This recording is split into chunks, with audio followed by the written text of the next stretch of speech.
The Book of Inner Paths by Péter Popper, translated from the Hungarian by Gábor Szurányi and Joshua A. Williams, recorded and sound edited by Mindfreak Productions, narrated by Sam Hall. Episode 1. In the Beginning, a Preface. Every path that leads somewhere is good. Judaism, Christianity, Islam, Hinduism, Buddhism, Taoism, and so on. All of these are attempts by humanity to understand the world. Their teachings, moreover, are the same. It is only the language of the differing cultures, emphasizing different views and satisfying the different needs of current intellectual development, which varies. I set out writing this book, but the process soon ran aground.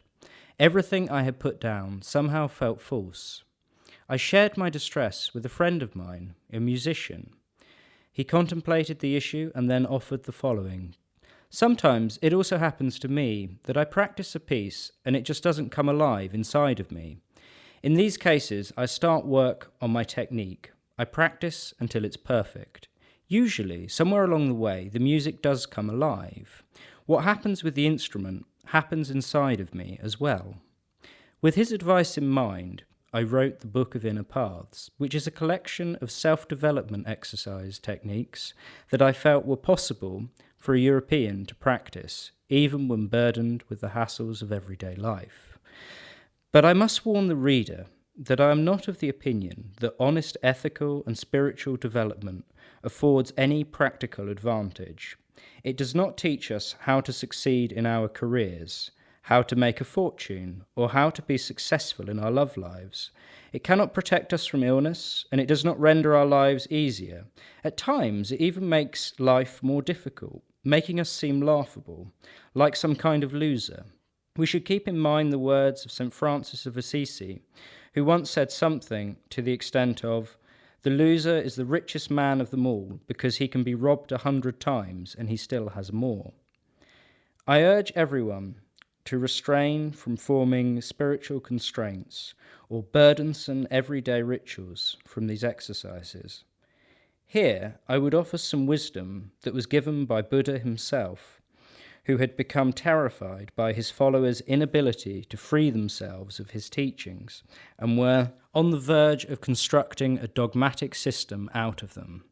This was the time when he told the parable of the raft. A man, over the course of a long journey that is full of dangers, arrives to a great expanse of water, whose far shore is safe and peaceful. He desires to cross the water, but swimming across the flooded and swirling river is far too dangerous, and there is no bridge, ford, or ferry boat. What should he do? He binds tree trunks, reeds, and branches together to make a raft and paddles across the water. Is the man's thinking right? This raft has been very helpful to me. With it I have arrived safely to the far shore. From it I shall never part. Then he loads the raft on his shoulder and continues his journey, stooping and straining under its heavy weight. Let me finish with the conclusion of the quotation. So I have shown you how the Dharma is similar to a raft, being for the purpose of crossing over, not for the purpose of grasping. Because when you know the Dharma to be similar to a raft, you should abandon even his teachings. Nothi Tsiathon, know yourself. People came to the oracle because they were curious to know about their future and their destiny. The oracle said, "Know yourself, and you will know your destiny, because you are your own destiny. There are no external powers that rule your life. The gods are inside you, and your future is shaped by your own character and personality. Change yourself, and your destiny will change as well. Accept yourself, and you will be capable of accepting your destiny. That is what Nothi Tsiathon really means." Today, we call this psychotherapy. Our culture, our language, our worldviews, and our ways might be different, but the essence is the same. Natural sciences and sociologists have helped us to understand the many hidden motives, conditions and causes that operate the complex system that is human behaviour. But our subjective problems remain the same. Who am I? Where is my place in the world, in the system of human relationships? Why am I unhappy? Why do I feel bad? Why can't I make the most of my talents? And why do I get similar conflicts again and again? Why don't people like me the way I want them to? And why can't I love? Why are there so many failures and distresses in my life? What am I really worth? Why am I haunted by fears and guilt? Why can't I live like other people, like those who seem to walk through life without effort? In secret, though, we might also ask ourselves, or someone else, similar questions. Asking questions, however, is already an achievement. It takes you further than patting yourself on the back or placing blame on the objective circumstances of the world. This is already a path that leads somewhere. Let me quote a scene from Archibald MacLeish's drama J.B., in which Sullivan, the unlucky one, interrogates J.B., the lucky one, who is the modern American version of the biblical character of Job. Why do you get the best of the rest of us? I've got as many brains as you. I work as hard. I keep the lamp lit. Luck. That's what it is, says Sullivan. Look, I said. Look out the window. What do you see? The street, he tells me. The street, says I. The street, says he. What do you want me to call it? He asks me. What do I want you to call it? Says I. A road, says I. It's going somewhere. Paths are beautiful, wrote Sandor Torok. In fact, there are many paths towards getting to know ourselves, developing ourselves, and maintaining our psyche. When it comes to the many options for psychological development and our attempt to respect our inner freedom, conflict is inevitable. This is especially true in the overtly pathological approach of recent times. This approach narrows the concept of psychological health and poses an ideal that suggests total adaptation and the complete absence of conflicts. Conflicts that shape one's character, temporary hardships in directing one's life, self-struggle, unorthodox solutions, and unhappiness are often considered disorders that need treatment. We are familiar with psychological issues that need psychotherapy, psychiatric or medical treatment. However, we should not qualify any psychological issue, hardship or failure as a disorder that needs treatment. An unhappy person who struggles with him or herself and certain situations can be psychologically healthy. Moreover, these inner struggles are rooted in a person's health, as well as from recognizing issues and wanting change. Human culture is built on effort. A person's inner struggles and endeavours to keep the path of development are part of these efforts. Nonetheless, our needs for comfort, fostered by our technical culture, have slowly infiltrated into our psychological views. We have become lax in shaping and developing ourselves and in fostering our relationships, and we try to avoid solving sensitive and tense situations. This sort of neglect not only shows itself in our tendencies for settling for compromises and for becoming skeptical or cynical, but also in our avoidance of any kind of psychological distress. It is better to take a pill to effortlessly calm our nerves than to strive to follow the path of self-knowledge and to try to understand the cause of our perils so that we can overcome them of our own accord. Is this, in fact, really a better way? It is much easier to ask someone for advice than to take responsibility for our decisions. However, the advice given by our peers builds on their experiences and values. Is it not alien to us? Do we not pay a price for shifting our inner burden onto someone else's shoulders? Complaining is much easier than seeking a solution, and we do complain endlessly, repeating the same things over and over to many people. It is better to settle into letting the psychological masterminds deal with us than laying down our own path, step by step. A path that may be small, but in fact is truly ours. Isn't this better? This book is not intended for those who struggle with psychological problems.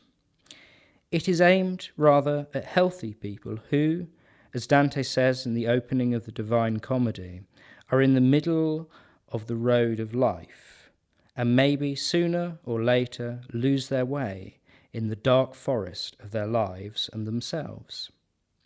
It is also for people who look at themselves with inner dissatisfaction and with the urgent need for change and development, for those who voluntarily wish to become better acquainted with and to develop themselves. This book is about the possibilities and limitations of self-awareness and personal development. The underlying prerequisite to obtaining self-knowledge and having a possibility for change is accepting ourselves with love. Constructive awareness and development cannot be founded on rejection and denial, as these only lead to destruction and unhappiness. Bringing about a change in ourselves is only possible through acceptance. But isn't this a contradiction? If we focus on the true meaning of the word, it will become clear that acceptance neither means resignation to what we should not submit to, nor does it mean absence of judgment. Acceptance means composed and clearly thought out acknowledgement. It means respecting the truth in whatever form it may take. It may even turn out to be something we want to change. Acceptance also results in knowledge and can, therefore, serve as a starting point to move forward. Distortion, or false reflection of reality, including the reality of our inner world as well, is, by definition, the rejection of everything that does not correspond to our illusions. Carelessness, prejudice, and axiomatic principles all pose an insurmountable barrier to knowledge and to our inner revolution. For modern man, this bumpy road to self-knowledge is one that is ever more impossible to avoid. That's how we are, and that's how I am. This is the axiom from which we can start our development.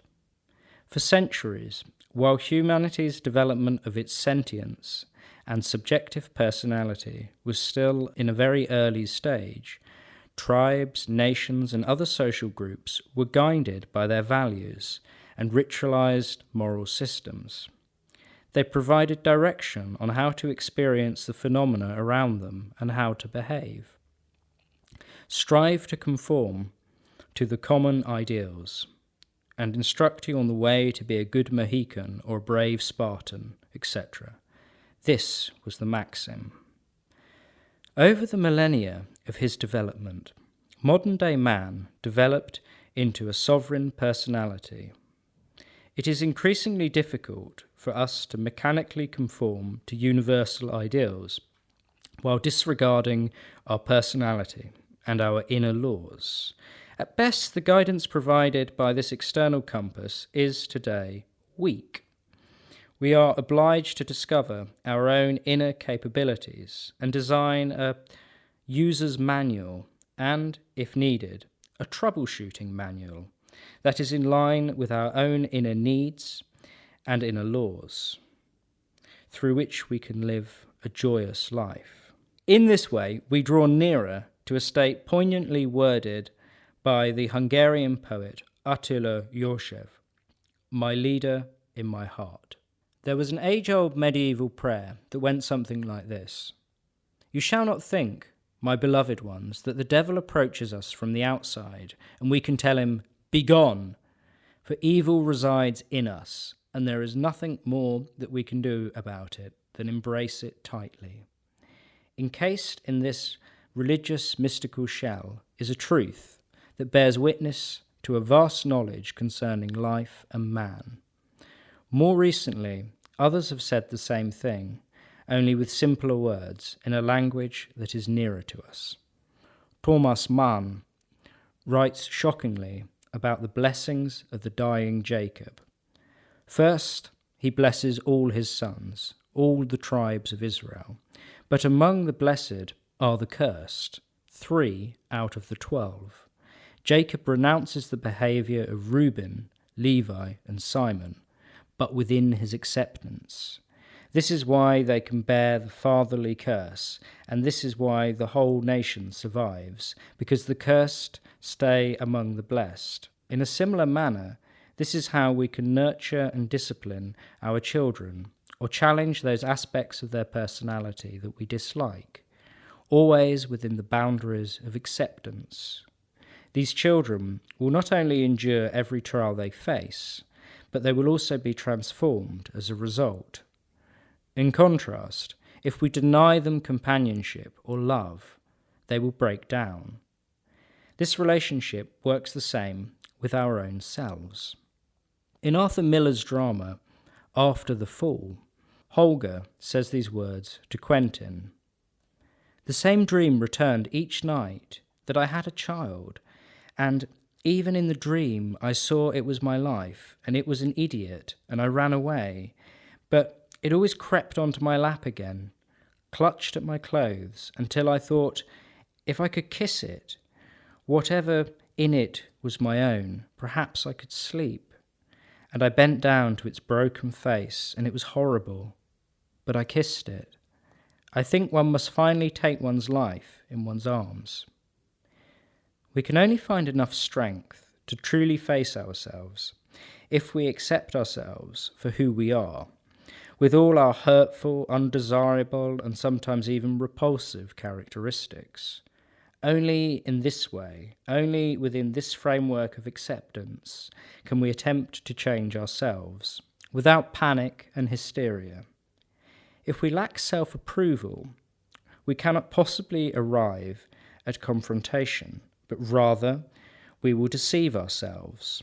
And lying to ourselves is quite a simple affair, and there is no fear of getting caught. We should cultivate the laborious art of rigour in benignity, the relentless endeavour to change those things that are worth changing, all the while meekly acknowledging and accepting ourselves. The methodological story of the book's formation is as follows. Once many have reached the need of inner change, without having issues that need psychotherapy, they are forced to stop at this question. How? Where and how can the exercises for self-discovery and personal development be learnt? Are there such exercises at all? Thorough research will show that throughout the centuries and even millennia, great schools of thought have been developed for personal development. The teachings of these schools were, always, based on developing self-awareness, which in itself constituted the foundation for inner transformations. The problem, however, lies in the fact that these practices for personal development, with their surprisingly exact methodologies, reside somewhere beyond the radar of scientific psychology. Psychological research has increasingly shifted towards the use of laboratory experiments, whose fundamental goal is the objective observation of phenomena, and as an inevitable consequence, all concepts based on introspection have been overshadowed. Both clinical psychologists and psychiatrists who are in charge of treating people think merely in terms of the psychotherapist-patient reflection. Coming to an understanding of the methodologies of self-training and personal development is extremely difficult. In contrast to psychology, which as a separate discipline looks back on a mere 100 years of history, these methodologies have been dormant and embedded in the shells of different ideologies and worldviews.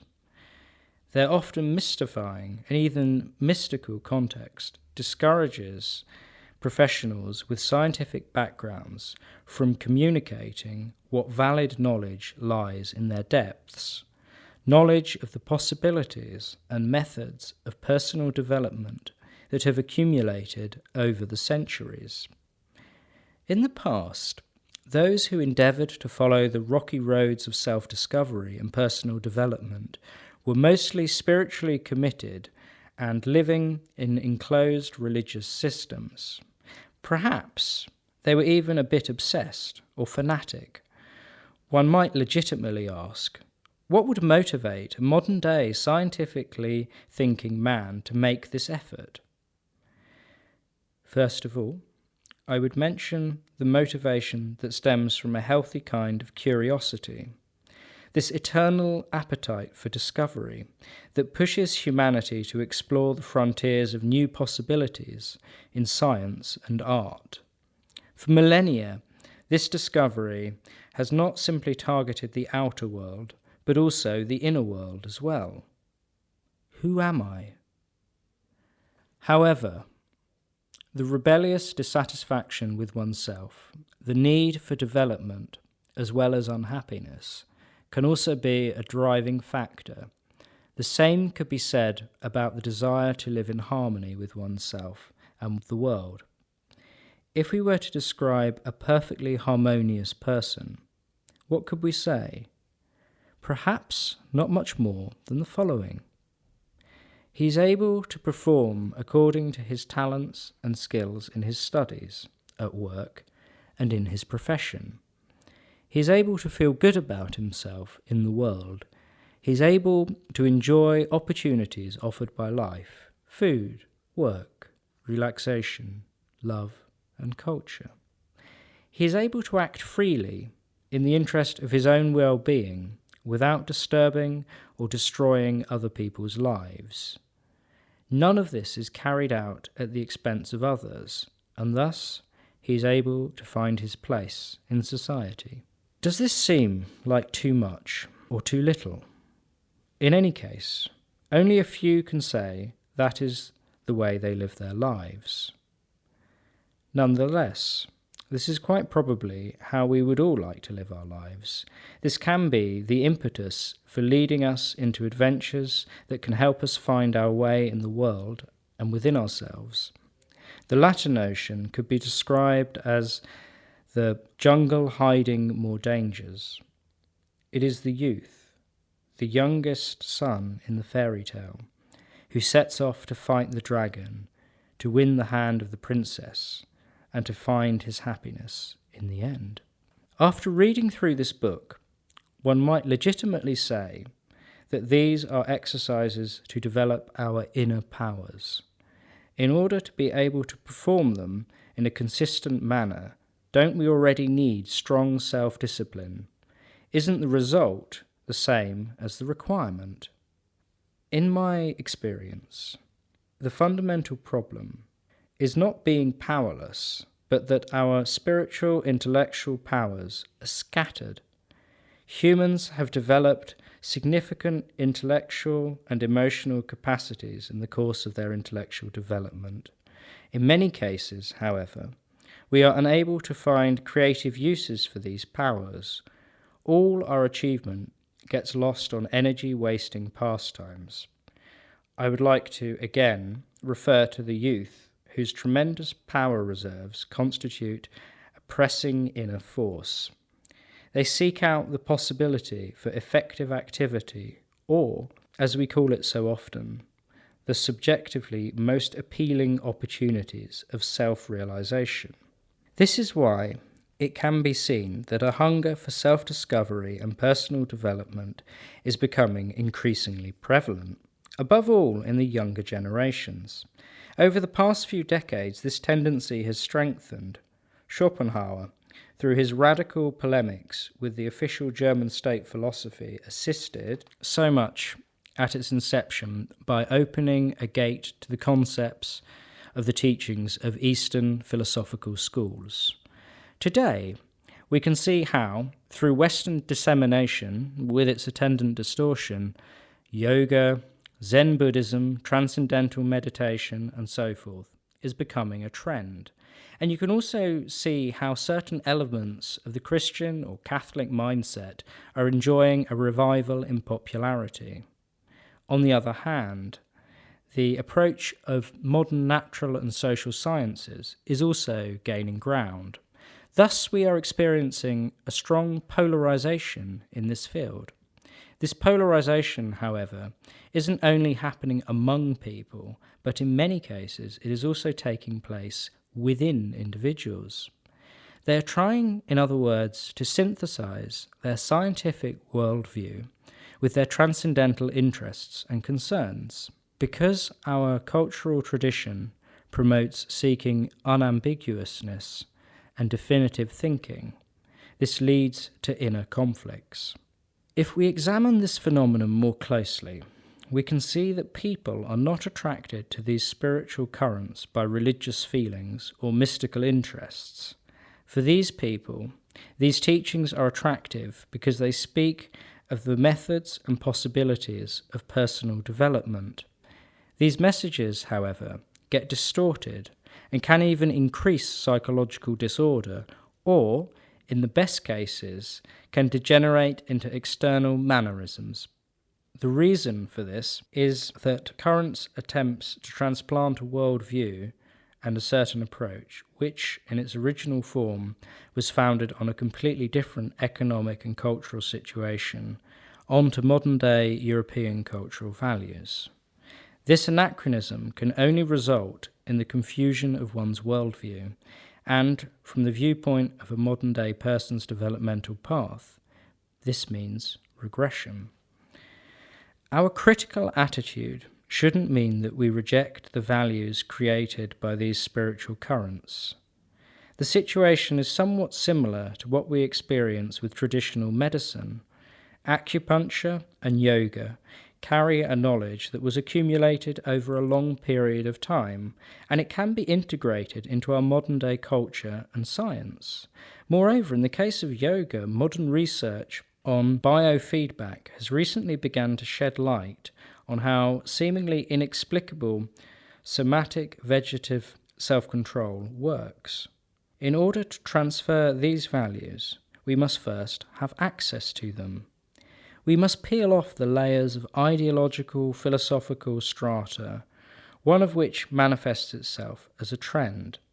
In this way, we can arrive at this peculiar psychology, which was developed in ancient times and has been practiced ever since. It is one that focuses on the methodology of self-awareness and personal development. This book is composed of many sources.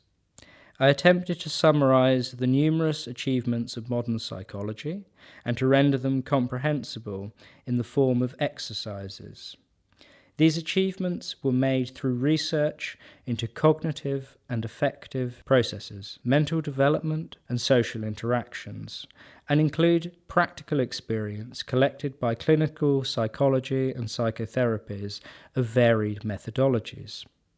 In addition, I attempted to disentangle the methodological essences inherent in different cultures, spiritual climates, and schools of thought in the area of personal development with which I'm familiar. These include Buddhist yoga, Christian esotericism, anthropology, and existentialism. I dealt with this material carefully, but freely, peeling the different shells off and placing the resulting core upon the rational scale of scientific psychology. As a result, a series of self-awareness and personal development exercises took shape, a part of which has been published here. I attempted to organize these exercises into a structure that can be used in a systematic way, starting with basics and simple training programs aimed at individual sub-functions and moving towards more complex issues such as shaping our character and personality. It should never be forgotten that this book is a collection of exercises. Those who intend to use these for more than general information need to make their selection according to their assumed problem. They can pick some, following the rules given in the specific section, and develop a long-term program for these. But the reader should never get lost by practicing all of them simultaneously or by haphazardly switching back and forth among them. The prerequisite to success is dedication of one's time and a systematic approach. I must emphasize one additional matter. The Book of Inner Paths cannot be used to cure psychopathological issues. It is not to be substituted for psychotherapy, treatment, and medication for those who are truly in need of these. It can, however, assist those who want to change themselves, to get closer to their ideal self, to bear their everyday burden with ease, and to develop a better understanding of themselves and, as a result, an understanding of their peers. End of episode 1.